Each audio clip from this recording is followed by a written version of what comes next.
বিশ্বাস নিতে পারবে।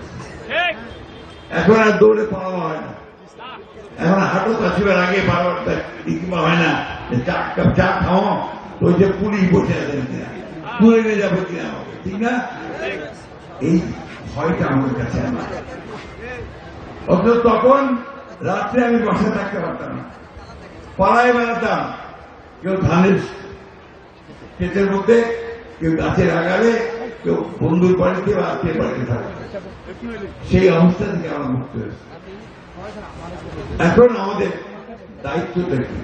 দায়িত্ব হচ্ছে একটা নির্বাচিত সরকারের হাতে ক্ষমতা দেওয়া, তাই না?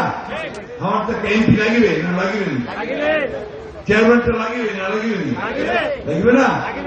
আমরা আগে কিছুটা করতে চাই। এই বিষয় করে আমাদের একটা পার্লামেন্ট হবে, সেই পার্লামেন্টে 300 মানুষ পার্লামেন্ট হবে, জনগণের নির্বাচিত পার্লামেন্ট হবে।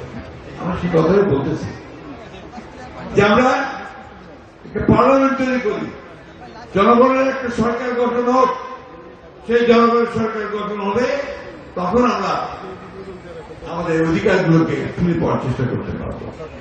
তাই তো নাকি? আমরা কি চাইছিলাম? জনগণকে ভোট দিব, তাই না? ওটা আসে না, হাওয়া দেওয়া দেয়। ওই একবার বিনা ভোটে সব হয়ে গেল 14 সালে, 18 সালে নির্বাচন করলাম, আগের রাতে সব নিয়ে চলে গেল, ঠিক না? মানে আছে নিশ্চিত আছে, তোমরা কেউ থাকে পারেনি, চেষ্টা করছেন কোথাও কোথাও, তো পুলিশ যেমন দাঙ্গাইছে তাকেও দিও পারেনি, ঠিক না? ঠিক করবি না? এটা হচ্ছে বাস্তবতা। তাই বন্ধুগণ, এখন এই নির্বাচনটা আমরা সবাই ভোট দিতে চাই। হিন্দু, মুসলমান, বৌদ্ধ, খ্রিস্টান, নারী, পুরুষ, যাদের বয়স 18 হয়েছে, আমরা ভোট দিতে চাই। ভোটটা কি? ভোটটা হচ্ছে আমার অধিকার, আমার রাইট।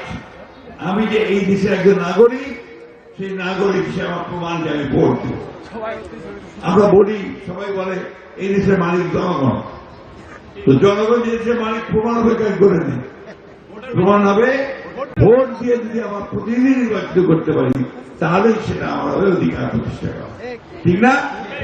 আমরা যে লোকটাকে পাঠাবো পার্লামেন্টে, ওই লোকটা যদি আমার দেশের কথা বলে, আমার মানুষের কথা বলে, হিন্দু মুসলমানদের সুসম্পর্কের কথা বলে, এলাকার রাস্তাঘাট ব্রিজ উন্নয়নের কথা বলে, মানুষের এই যে কৃষক ভাইদের এখন সারের কষ্ট হচ্ছে, সেই সার, তারপরে আপনার বীজ, তারপরে পানি, সেচ, এগুলো দরকার, এগুলো কথা বলে, এবং সেজন্য ধান পাট বিক্রি করে, সবজি বিক্রি করে ন্যায্য মূল্য পায়, এই কথাগুলো যে বলবে পার্লামেন্টে, এরকম একটা লোক আমাদের চাই, ঠিক না? বন্ধুগণ, সেই রিক্সাটা আমরা সেই ভোটটা করবে, তা আজকে আমরা ভোট দিন, আমরা ভোট দিবা পারিনি, এবার ভোট দিব।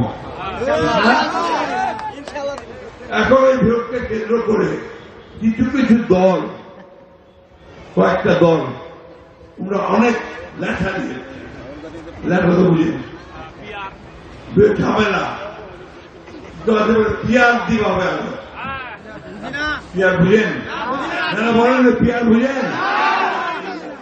পাবলিক প্রপোর্শনাল রিপ্রেজেন্টেশন, আনুপাতিক প্রতিনিধিত্ব, বুঝিতেন কিছু?